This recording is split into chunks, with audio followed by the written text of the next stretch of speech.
पढ़ने गए तो स्कूल से बाहर बिठा दिया। उनके शिक्षक ने उनसे जाति पूछ करके भेदभाव किया।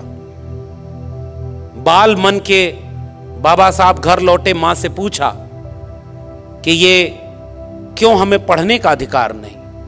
मां ने कहा क्योंकि हम उनके नीची जाति में आते हैं।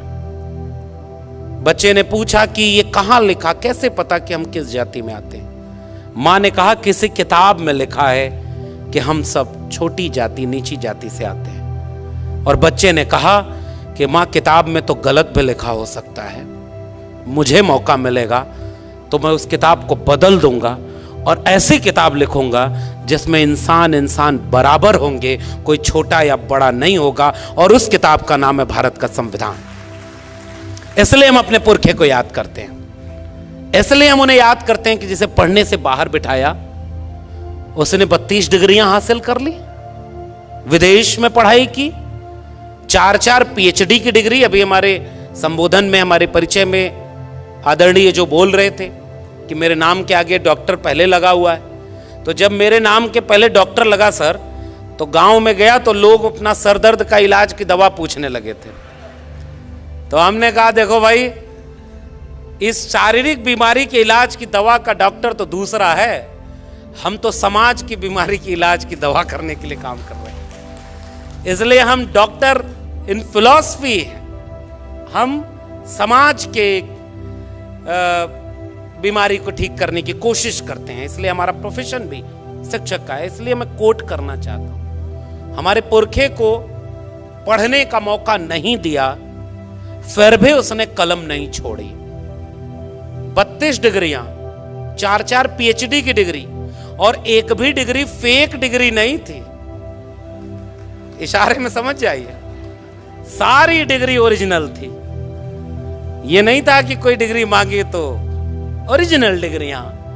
हुनर और काबिलियत ऐसी कि उन्होंने अपने हुनर और काबिलियत से, जब भारत का संविधान बनने की प्रक्रिया शुरू हुई और चुना जा रहा था, तो बहुत सारे लोग ये बात समझते हैं कि एहसान कर दिया किसी ने बाबा साहब डॉक्टर भीमराव अंबेडकर को संविधान की प्रारूप समिति का अध्यक्ष बनाकर। मगर हकीकत यह है कि उस वक्त पूरे मुल्क में उनसे ज्यादा काबिल और हुनरमंद दूसरा कोई था ही नहीं जो संविधान सभा की प्रारूप समिति का अध्यक्ष बनाया जा सके। उतने पढ़े लिखे, उतने हुनरमंद थे।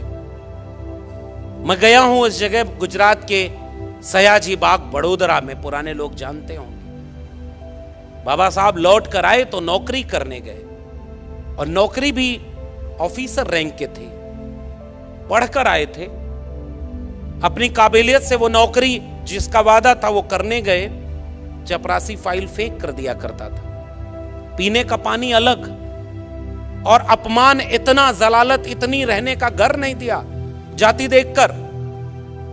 और जब इतना सब कुछ हुआ, एक जब बहुत ज्यादा ये अत्याचार बढ़ा, बाबा साहब टूट गए, वापस लौटने के लिए ट्रेन पकड़ने आए, तो वो आज भी वो जगह है संकल्प भूमि, जहां बैठकर वो रोए थे।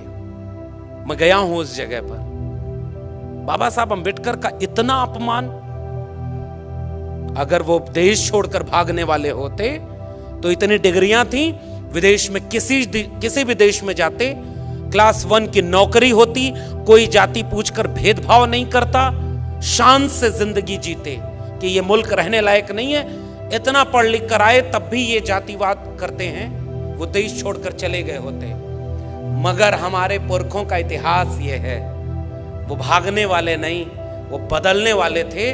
वहां उन्होंने संकल्प लिया कि मैं इतना पढ़ के लौटा हूं तो मेरे साथ इतना भेदभाव, मेरे समाज के साथ कितना भेदभाव होगा। वहीं संकल्प लिया कि अब इस मुल्क में रहकर, इस मुल्क की बेहतरी के लिए तब तक चैन से नहीं बैठूंगा जब तक अपने समाज को इस अपमान से मुक्त करने का बीड़ा न उठा लूं। इसलिए उस जगह को संकल्प भूमि के रूप में याद किया जाता है, और उस संकल्प को मैं याद करना चाहता हूं। और उस संकल्प की परिणति थी जो संविधान तक की यात्रा पहुंची। आजाद हुआ भारत तो इस देश में, इसकी आवाज थोड़ी ठीक करा दीजिए, अचानक बढ़ गई। तो जब देश आजाद हुआ तो कोशिश ये की गई कि बाबा साहब को गायब कर दिया जाए। ये हकीकत है इस देश की। बाबा साहब का पूरा लिखा हुआ कब प्रकाशित हुआ? 1980 के आसपास। जिसका आजादी में पूरा योगदान भी न हो, जिसके दिल में धर्म ज्यादा बड़ा अहमियत रखता हो, जिन लोगों ने इस देश में यह लिखा है, महाराष्ट्र के लोगों आपकी भाषा में, आप ही के बीच के लोग थे, जिन लोगों ने यह लिखा कि ये कुंभी किसान तेली कुम्हार संसद में बैठकर क्या करेंगे, उन लोगों को तो इस देश में पढ़ाया गया कि वो आजादी की लड़ाई के दीवाने थे, वो राष्ट्रभक्त थे। जिनके दिल में धर्म ज्यादा बड़ा था वो भी देशभक्त पढ़ाए गए, और जिन्होंने इस मुल्क की कुर्बानी के लिए क्या क्या नहीं सहा, उनकी किताबें नहीं छपी गई। बाबा साहब को भारत रत्न कब मिला? 1990 में आकर मिला। संयुक्त मोर्चा की सरकार, विश्वनाथ प्रताप सिंह की सरकार, मानवर कांशीराम का आंदोलन और उस सब की प्रेरित में बाबा साहब को भारत रत्न देने में इस देश की आजादी के 40 साल गुजर गए, मगर उन्हें पता ही नहीं था। आपके भारत रत्न के मोहताज नहीं थे डॉक्टर अंबेडकर। वो अपने हुनर और अपनी काबिलियत से भारत रत्न ही नहीं, विश्व रत्न बन चुके थे। बस वक्त था लोगों को पहचानने का। तो इस तरह का इतिहास इस देश का है, और हम जानते हैं। हमारे हाथ में कलम और किताब आई तो हमने पढ़ा है अपना इतिहास। क्यों डॉक्टर अंबेडकर का पूरा प्रकाशन 40 साल लग गए प्रकाशित होने में? उनके 14 अप्रैल को राष्ट्रीय अवकाश घोषित कब हुआ? 1990 में। उनको भारत रत्न कब मिला? 1990 में। और लंबे समय तक जब अंबेडकर को मिटा नहीं पाए तो कोशिश में लग गए कि उन्हें केवल दलितों का नेता बता दिया जाए। गोया डॉक्टर अंबेडकर का ओबीसी की मुक्ति में कोई योगदान ना हो। तब हम जैसे लोगों ने पढ़ा और हमारे लोगों ने देश और दुनिया को यह बात समझाई, देश के ओबीसी को यह बात समझाई कि अनुच्छेद 15(4), अनुच्छेद 16(4), अनुच्छेद 340 जिसमें ओबीसी को हक मिला, वो बाबा साहब ने जोड़ा। और उससे महत्वपूर्ण बात, जब मंत्रिमंडल से इस्तीफा दिया तो हिंदू कोड बिल के बाद सबसे महत्वपूर्ण वजह यह बताई कि ओबीसी के हित के लिए जो कमीशन गठित करना है वो नहीं बनाया जा रहा है, जिससे ओबीसी का कल्याण नहीं हो रहा है। इससे नाराज होकर डॉक्टर अंबेडकर ने मंत्रिमंडल से इस्तीफा दे दिया। फिर भी इस देश में यह नहीं बताया गया कि ओबीसी के लिए डॉक्टर अंबेडकर ने क्या किया। दलितों के नेता थे, महिलाओं के लिए ग्रेच्युटी, पे grade, child care leave, maternity leave, trade union के लिए काम करने वाले वेतन भत्ता, पे ग्रेड, ग्रेच्युटी की बात करने वाले डॉक्टर अंबेडकर को कोई कॉमरेड डॉक्टर अंबेडकर की तरह नहीं पढ़ाया। 5 अखबार निकालते थे बाबा साहब, और पत्रकारिता में डॉक्टर अंबेडकर पत्रकार के रूप में नहीं पढ़ाए गए। फेमिनिस्ट मूवमेंट में महिलाओं के आंदोलन के रूप में डॉक्टर अंबेडकर नहीं पढ़ाए गए। तो ये सारी यात्रा ये थी कि उनको बांट दिया जाए, कमजोर कर दिया जाए। मगर एक बात बाबा साहब भी जानते थे, इसलिए यूं ही नहीं लिख दिया था कि शिक्षा वो शेरनी का दूध है, उसे जो पिएगा वो दहाड़ेगा। बाबा साहब के लोग पढ़ने लगे, और आज देखिए देश नहीं दुनिया में जन आंदोलन और न्याय की हर लड़ाई में अगर कोई सबसे बड़ा आइकॉन है तो बाबा साहब डॉक्टर भीमराव अंबेडकर हैं। ये इस देश का और उनका हुनर था, और इसलिए हम बाबा साहब को याद करते हुए संविधान को याद करना चाहते हैं। और इसलिए हम ये बात कहना चाह रहे हैं कि इस संविधान में हिंदू, मुस्लिम, सिख, ईसाई सबको समान लिखा है। हिंदू, मुस्लिम, सिख, ईसाई सबको समान लिखा है।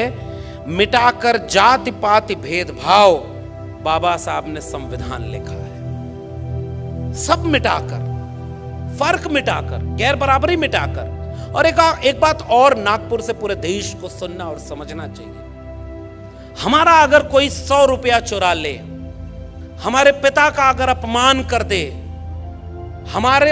हमें कोई गाली दे दे, तो हम इस बात के इंतजार में रहते हैं कि इसने हमारा अपमान किया है, मौका मिलेगा तो इसका बदला लेंगे।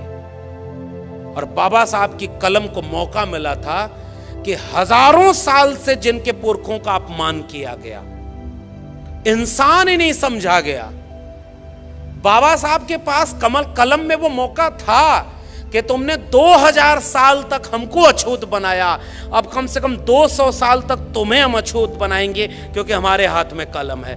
मगर बाबा साहब डॉक्टर अंबेडकर, उन्होंने अपने पुरखों के होने वाले अपमान का बदला नहीं लिया। फर्क देखिए उनमें और हम में। उनके पुरखे को मौका मिला तो उन्होंने मनुस्मृति लिखी, और हमारे पुरखे को मौका मिला तो उसने भारत का संविधान लिखा, जिसमें सब बराबर हैं, कोई किसी का बदला नहीं ले रहा। और यह बहुत महत्वपूर्ण बात है, इस देश को बतानी चाहिए कि बदला लेने की एक लाइन भी भारत के संविधान में नहीं लिखी है। और ये जो प्रस्तावना है, इस प्रस्तावना में भी केंद्र में है तो न्याय का मूल्य है, समता का मूल्य है। और बाबा साहब इसलिए बाबा साहब बन पाए क्योंकि उन्होंने अपने जीवन में 3 गुरु बनाए थे। पहले गुरु तथागत बुद्ध, दूसरे गुरु महात्मा कबीर, और तीसरे गुरु महात्मा ज्योतिराव गोविंदराव फूले।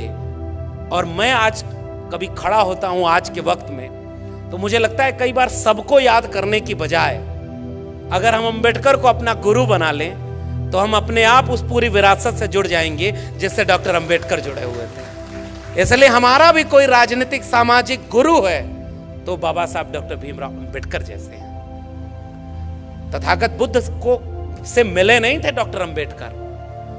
महात्मा कबीर 2000 साल पहले तथागत बुद्ध, लगभग 700-800 साल पहले कबीर हुए। मुँह को कहां ढूंढे रे बंदे, मैं तो तेरे पास में। ना मैं मंदिर, ना मैं मस्जिद, ना काबे कैलाश में, ना मैं जप में, ना मैं तप में, ना मैं व्रत उपवास में। खोजी हुए तो तुरते मिले हो पल भर की तलाश में। कहें कबीर सुनो भाई साधो, मैं तो हूं विश्वास में। उस पुरखे को मिले नहीं थे बाबा साहब, लेकिन उन्हें अपना गुरु बनाया था। और इवन महात्मा फूले से भी नहीं मिल पाए बाबा साहब डॉक्टर अंबेडकर। 1891 और उसके पहले तारीख आ गई 1888। लेकिन मुझे याद है कि इन तीनों गुरुओं से बिना मिले उन्हें अपना राजनीतिक और सामाजिक गुरु मानते थे बाबा साहब। हम अपना सामाजिक और राजनीतिक गुरु बाबा साहब को मानते हैं। इसलिए इस बात को हम कहना चाहते हैं। और आप यहां से देखिए कि संविधान निर्माण की प्रस्तावना में एक बेहद दिलचस्प काम हुआ। उस दिलचस्प काम को मैं यहां से याद करना चाहता हूं, क्योंकि बहुत सम्मानित मंच है, बहुत वैचारिक मंच है।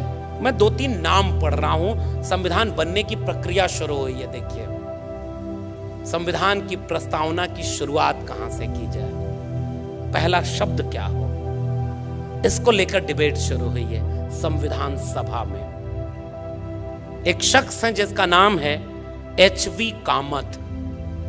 इन्होंने सुझाव दिया कि भारत के संविधान की शुरुआत, यानी प्रस्तावना की शुरुआत ईश्वर के नाम पर हम भारत के लोग से होनी चाहिए। यानी सबसे पहला नाम होना चाहिए ईश्वर। दूसरे शख्स हैं संविधान सभा में गोविंद मालवीय। गोविंद मालवीय ने एक संशोधन पेश किया और उस संशोधन प्रस्ताव में लिखा कि परमेश्वर सर्वोच्च प्राणी और ब्रह्मांड के भगवान की दया से भारत का संविधान शुरू होना चाहिए। अगले शख्स का नाम है कोई समथिंग सक्सेना। उन्होंने कहा कि प्रस्तावना में भगवान और गांधी का नाम शामिल होना चाहिए और इसके खिलाफ तर्कों पर विचार किया, जिसमें उन्होंने कहा कि भाई आयरिश संविधान वो अपने शहीदों की याद से और भगवान की स्तुति से शुरू होता है। दुनिया के कई संविधान से शुरू होते हैं। अगले शख्स है गोविंद मालवीय। उनका दृष्टिकोण था कि मैं एक विभाजन चाहता हूं, क्योंकि मुझे लगता है कि हम इस देश और इसके लोगों के साथ अन्याय कर रहे हैं और मैं जानना चाहता हूं कि इस विषय पर कौन क्या सोचता है। यह आरोप लगाने वाले तरीके से जो दक्षिणपंथी हिंदू विचार था कि कौन इस बात में सहमत है कि संविधान भगवान के नाम से शुरू होना चाहिए या नहीं होना चाहिए। बाबा साहब डॉक्टर अंबेडकर ने कहा कि तमाम लोगों के सुझाव आए हैं, इस पर वोटिंग होनी चाहिए। कुछ लोगों ने कहा कि नहीं, भगवान के नाम पर वोटिंग कैसे होगी, तो हाथ उठवाए गए। और यहां से इस देश के नागरिकों को एक बात समझनी होगी, उस हाथ उठवाने में कि भारत का संविधान किसी भगवान के नाम से शुरू हो, 41 यानी 41 लोग इसके समर्थन में थे, 68 लोग इसके खिलाफ वोट देते हैं। और उसके बाद बाबा साहब की चतुराई से ये देश का संविधान किसी भी और नाम के संबोधन से नहीं शुरू हुआ। इसका पहला लफ्ज है हम भारत के लोग, यानी we the people of India, और इससे इस देश का संविधान शुरू होता है। और ये कोई सामान्य बात नहीं है। बाबा साहब अंबेडकर ने बहुत सोच विचार कर और उनके राय से कन्विंस लोगों ने हम भारत के लोग को सबसे बड़ा माना। और इसलिए मेरी नजर में ये जो हम भारत के लोग हैं, यही भारत है, यही देश है। किसी भूगोल के नक्शे पर खींच दी गई लकीर के बीच में आने वाले जमीन के टुकड़े से देश नहीं बनता है। देश वहां के लोगों से बनता है, वहां के नागरिकों से बनता है। और यह बात संविधान सभा के समझदार लोग समझते थे। इसलिए उन्होंने इस प्रस्तावना की शुरुआत की है, we the people of India, हम भारत के लोग। और जैसे ही हम भारत के लोग हैं तो तमाम भेद तो यूं ही मिट गए, कौन बड़ा कौन छोटा। क्योंकि यह देश तो ऐसा देश रहा है, कुछ लोगों ने इस बात का भी ध्यान नहीं रखा कि भाई तुम लिख कर जा रहे हो अपने धर्म ग्रंथ में, तो एक दिन ऐसा आएगा लोग पढ़ेंगे और कहीं हंसने न लगे कि दुनिया में इंसान एक तरफ पैदा हुआ और तुमने अपने को श्रेष्ठ दिखाने के लिए कहा कि हम मुख से पैदा हुए हैं। ये बात सुन करके आज कोई हंसेगा ही। इस देश के प्रधानमंत्री जब विदेश में जाते हैं तो दोनों बाहें फैलाकर कहते हैं कि मैं युद्ध के देश से नहीं, बुद्ध के देश से आया हूं। और जब भारत लौटते हैं तो बुद्ध के खिलाफ युद्ध छेड़े हुए हैं। इस बात को नागपुर से ज्यादा कौन बेहतर समझ सकता है। समझदार को इशारा काफी। तो वो युद्ध जो बुद्ध को याद कर रहे, कहां और देश बदल रहा है, समय बदल रहा है। देखिए, सर्वोच्च न्यायालय में बाबा साहब की मूर्ति लगाने में भी आजादी का अमृत काल आ गया। 75 साल लग गए कि बाबा साहब की मूर्ति वहां पर लगाई जाए, लेकिन वो एक ऐतिहासिक दिन था। आज उस देश में न्याय की सबसे बड़ी संस्था, जिसमें मनु को सबसे बड़ा न्यायाधीश माना था लोगों ने, उसके सीने पर चढ़कर एक बैरिस्टर बाबा साहब अंबेडकर की तस्वीर सर्वोच्च न्यायालय के सामने खड़ी है, जो रात के अंधेरे में भी डराएगी अगर किसी ने अन्याय की कोशिश की भी तो। इसलिए इन तस्वीरों और इन मूर्तियों की अहमियत होती है। हमारा खौफ उनसे पूछो जो हमारे पुरखों की मूर्तियों से भी डर जाते हैं। आज तक इस दुनिया में सबसे ज्यादा मूर्ति बनी तो तथागत बुद्ध की, और सबसे ज्यादा मूर्ति तोड़ी गई तो बाबा साहब अंबेडकर की। ये इस देश की सच्चाई है।